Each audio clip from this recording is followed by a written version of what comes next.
मुहाजिर कौमी मूवमेंट के रहनुमा शाहिद खान ने कहा है कि कराची के अवाम को लूटने वाला के इलेक्ट्रिक को दोबारा लाइसेंस जारी न किया जाए। मुहाजिर कौमी मूवमेंट ने इस सिलसिले में शहर कराची के हर इलाके में के इलेक्ट्रिक की लूटामारी खत्म करने के खिलाफ जगह जगह कैंप लगा दिए गए हैं।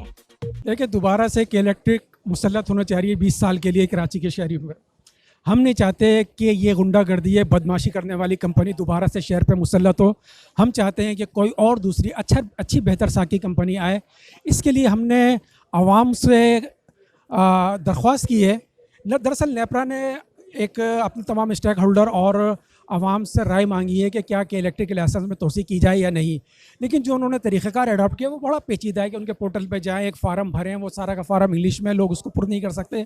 हम उनकी सहूलत के लिए पूरी कराची में कैंप्स लगाने जा रहे हैं, जहाँ पर हाँ या नहीं के अंदर वोटिंग करवाएंगे। कल इंशाल्लाह हफ्ते वाले दिन और इतवार वाले दिन हमारे कैंप्स लग जाएंगे और हम उस पर वोटिंग करवा के हुकूमत को देंगे। और इन पर सिर्फ किस्तें की जाती है। जब भी हम चाहते हैं कि ये सारे बिल ख़त्म किए जाए, कि इलेक्ट्रिक को 64 अरब रुपए पाकिस्तान की कराची के अवाम को वापस करने, जितने ड्यूज़ हैं उसमें से भी काट देंगे ना तमाम लोगों के बकाया जात, तब भी उस पर से पैसे निकलेंगे।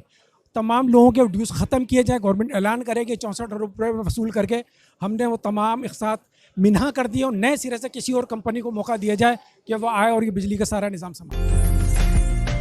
उम्दा में पकाएं और जी भर के खाएं।